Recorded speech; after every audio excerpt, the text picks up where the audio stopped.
papasok pa tayo dito sa may ano, yan, Capital Town. Yan o. So ito yung park dito. Maraming pong nagja-jogging dito, no? Yan o. Doon na yan.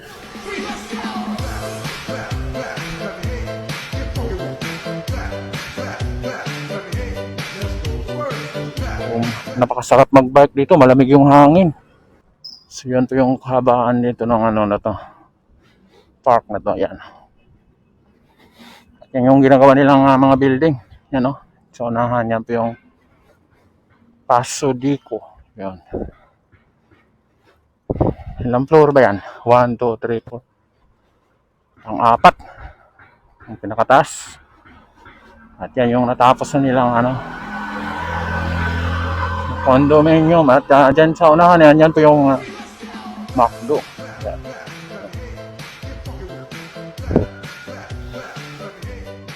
Tsaka may mga nire-renta dito ang ano ba yung mga bike. Pag pumupunta ka dito, yan o. Yan, lalabas na dyan, yan po yung Capitol Boulevard.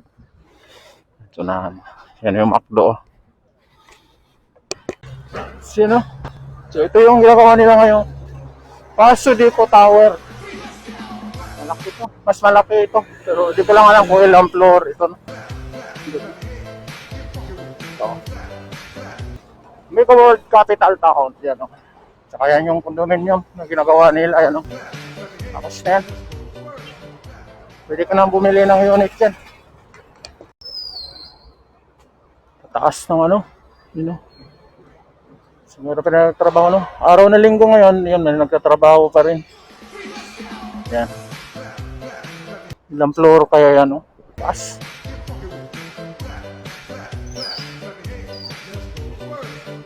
Dito naman sa kabila yung ano, ito po yung nadaanan natin kanina. Paso Dico. Anong tawag ito? Paso Dico. Kasi dati kasi ano to dito yung ano ng asukal. Yung location na to. So yan po yung itatayo nila, yan. Kung may mga equipment dito, yan, mga tower crane. At dito yung isang condominium. Yan po yung isang condominium doon sa likod. Malapit na rin matapos to. Yan o. Papunta na to doon. So yan, kakaliwa na yung mga dyan, papasok naman yan ng may Lasatin Boulevard. Shortcut kasi ito dito. Bagay ito. Yan o, patuloy pa rin yung construction nila dito. Yan o.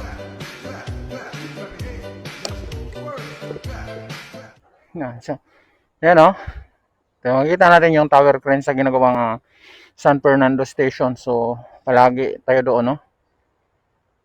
So, ilang metro lang ang layo dito doon sa may San Fernando train station. Kita rin ito, yan o. Mayroon silang mga puno. Kaya lilim dito, kaya ngayon, no? Maano yung sikat ng araw, pero lilim dito, malamig yung hangin. At yung direksyon na yan, nakaharang pa yan. Lulusot ka naman yan doon sa may Jose Abad Santos Avenue, pero hindi pa lang nila pinadaanan, no? Yan, iikot ka doon. Sa Jasa ka naman lalabas dyan. Yan po yung dinidevelop nilang rainwater park. Yan, nakabakod na yan. Dito yan, lulusot na yan doon sa may Lasatin Boulevard. At ito na yung ikalawa nilang condominium na ginagawa, no? Yan, no? Malapit na rin matapos to, yan, no? Ito. Malapit, maganda yung na to pag natatapos tong lugar na to, yan, no? So dito ikot yung mga dumadaan dito. Lamig yung hangin dito.